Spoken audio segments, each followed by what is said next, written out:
How you doing? This is Pastor Jake with the Kingston Church. I'm here to bring you a sermon devotional. The devotional is based on the sermon we gave on Mark chapter 6, verses 14 through 29. If you haven't had a chance to see that sermon and you'd like to, I'll have a link to that sermon in the description. You can watch the whole sermon. For this last devotional, this is something that was actually talked a little bit about in the sermon, but I thought it was a good important enough thing to hit home again. John the Baptist calls out King Herod and Herodias for their sin. And their response to that is that they want to get rid of the accuser and not the sin. They're angry at the accuser and they're not angry with their actions. And this is the wrong response. We talked a little bit about what's your response when somebody speaks into your life. And here's the thing. I think most of us, well, I shouldn't say most of us, I think many of us live our lives, even our Christian lives, in such a way that there is nobody calling us out on our sin. There is nobody that even knows our sin. We have a tendency, and this is a dangerous thing, to have a Christian life that is just very surface level.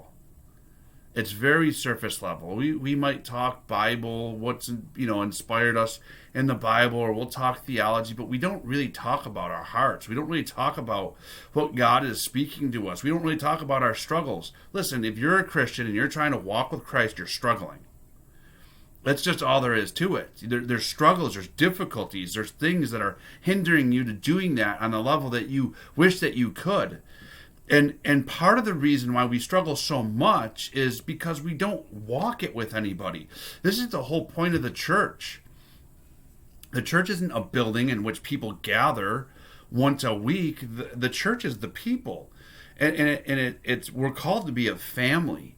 We're called to help one another to walk like Christ.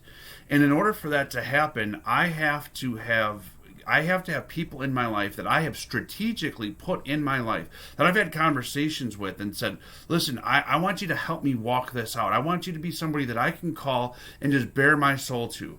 I'm not saying that every Sunday we should all stand up and air out our laundry in front of the whole congregation. I don't think that would be wise. And I don't think that's what we're called to. But there ought to be that one other person, or maybe just a couple other people in our church that we are just bearing it all with. Not just when things hit the fan, when life is clearly difficult, but just in our day-to-day walk with Christ. I challenge, if you don't have somebody in your life that can do that for you, that's doing that with you, please pray about that and ask God to reveal, put things in motion that you can have that taking place in your life, that there is a time of confession, that you're confessing where you're falling short, you're confessing where God is pointing out to you with you are offensive to Him, that you can confess what you're struggling with, and that they can then begin to know you well enough to see you begin to walk out of step and love you enough, and be comfortable enough to be able to speak that into your life, that you can receive that with gratitude and grace to make that correction, that we can, because we're called to mortify our sin, to mortify our flesh. And I don't know about you, but that is an awfully big calling, and it's one that is too big for me and me alone. I need brothers. I need brothers that are in Christ, and if we're women, we need sisters that are in Christ trying to do the same thing. It's absolutely essential. It's not one of those additions or luxuries. It is absolutely essential. So again, I'll finish this week with this challenge, that if you do not have that, or if you have that and it has gotten stale, because that happens too. We'll start out on it and then it just gets stale. Life gets busy. No big deal. Just let's get back into that, or let's formulate that in our lives, because it is absolutely necessary, and it will change the way we walk this thing. We will truly walk. There's a joy to mortifying ourselves when we're doing it with brothers and when we're doing it with sisters.